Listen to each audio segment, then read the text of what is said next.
2023년 4월 부산에 살던 20살 여성 이야기이다. 고등학교 졸업하면서 학업 성적은 우수했지만 원하는 대학교에 들어가지 못해서 재수를 하고 알바 자리를 찾기로 하였다. 대형 알바 사이트에 이력서를 올려놓으니 연락이 와서 면접을 보러 부산 진구에 있는 스터디 카페에 찾아간다. 스터디 카페 사장은 자신이 커피방과 멀티방도 같이 운영 중이고 멀티방은 바로 옆 건물이라고 하였다. 그냥 구경만 하고 가라고 하여서 바로 옆 건물로 따라가 보게 된다. 옆 건물 가게 안으로 들어가니 문은 닫히고 안에는 건장한 남성 2명이 기다리고 있었다. 이 가게는 당시 영업을 하지 않고 있던 키스방 가게이다. 가게 안에서 관계가 이루어졌는데 남성 쪽 얘기는 합의에 의한 거라 주장하고 여성 쪽 얘기는 고인이 되어서 들을 수 없다.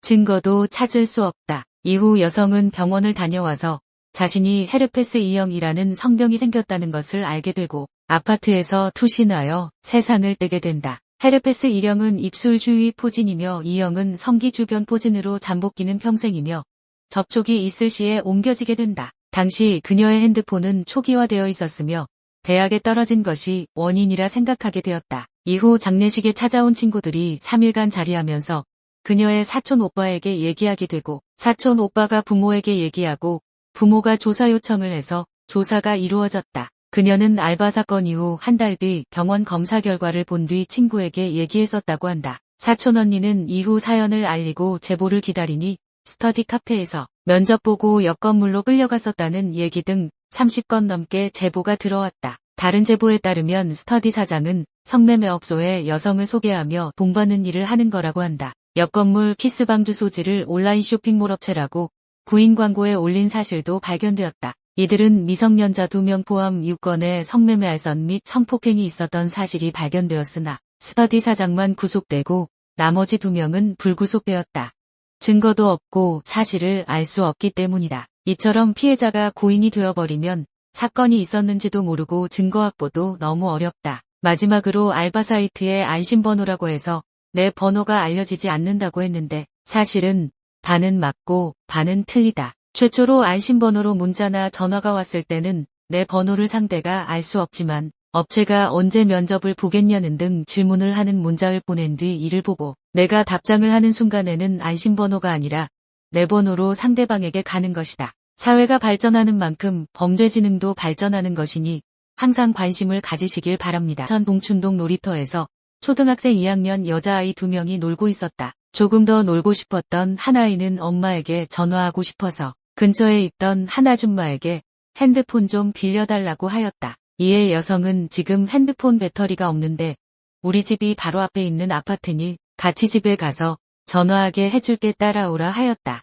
아이는 자신과 같은 아파트에 살고 있으니 안심하고 아줌마를 따라 아파트 엘베를 타고 13층에서 내린 뒤 15층으로 걸어 올라가서 여성의 집 안으로 들어간다. 이후 3시경 여성은 전혀 다른 옷으로 갈아입고 비닐봉지를 들고 나갔다가 다시 들어와 4시경 종이 가방을 들고 나간다. 아이 부모는 아이를 찾던 중 아줌마를 따라갔다는 친구 말을 듣게 되고 경찰에게 연락한다. 동선을 확인하니 13층에는 여성이 살고 있지 않고 아이도 없어서 아파트 일대를 다 수색하였는데 아파트 지붕이 물탱크에서 아이의 일부가 발견되었다. 변장을 잘하여서 혼선을 거듭하다가 범인을 잡게 된다. 범인은 고등학교 중퇴한 17살 여성이고 공범은 19세 고등학교 3학년 여학생이었다. 이들은 2달 전 인터넷에 폐쇄적이고 비밀스러운 대화방에서 처음 만났고 대화 주제가 비슷해서 친해진 것이었다. 이후 범행을 계획하고 변장된 모습을 찍어 보여주며 사냥하러 나간다라는 문자를 하고 범행이 시작되었다. 이들의 통화는 범행 전 중 후 계속해서 대화하였고 범행 후 종이 가방엔 19세 여성의 좋아하는 부위를 전달하기 위하여 나간 것이었다.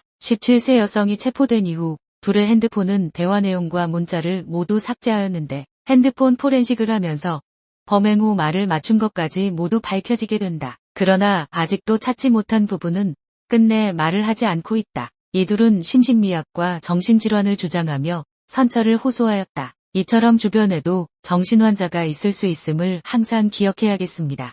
친한 남녀를 소개시켜주니 얼마 뒤 여성 사망. 2024년 8월 3일 새벽 1시 하남시에서의 일이다. 구급차가 여성을 싣고 급히 병원으로 이송하다가 숨지고 만다. 함께 있던 남성의 얘기로는 말다툼하다가 흉기로 위협하길래 뺏으려고 하니 스스로 자결하였다고 한다. 이 두 명은 연인 관계이고 남성이 가해했었다는 증거도 없었다. 여성의 가족과 지인들 얘기에 따르면 여성은 성격이 활발하고 미용실을 차리려고 가게를 알아보고 있는 중이었다고 한다. 이 두 명을 소개시켜준 여성의 말에 따르면 사망한 여성과 10년 지기 친한 친구인데 애인을 만들어주고자 남성을 소개시켜 주었다고 한다. 이후 여성은 만남을 반대하였지만 남성의 끈질긴 구애로 2주 전부터 만나기 시작했었다고 한다. 그런데 남성의 성격은 모두의 생각과는 너무 달랐다고 한다. 여성에게 집착하는 면이 강했으며 하나하나 지켜보며 간섭을 하며 욱하는 모습을 보였다고 한다. 운전할 때는 시속 260에서 280 정도로 과속을 즐겼으며 같이 탄 사람의 재지는 듣지 않았다고 한다. 숨진 여성의 핸드폰 내역을 보니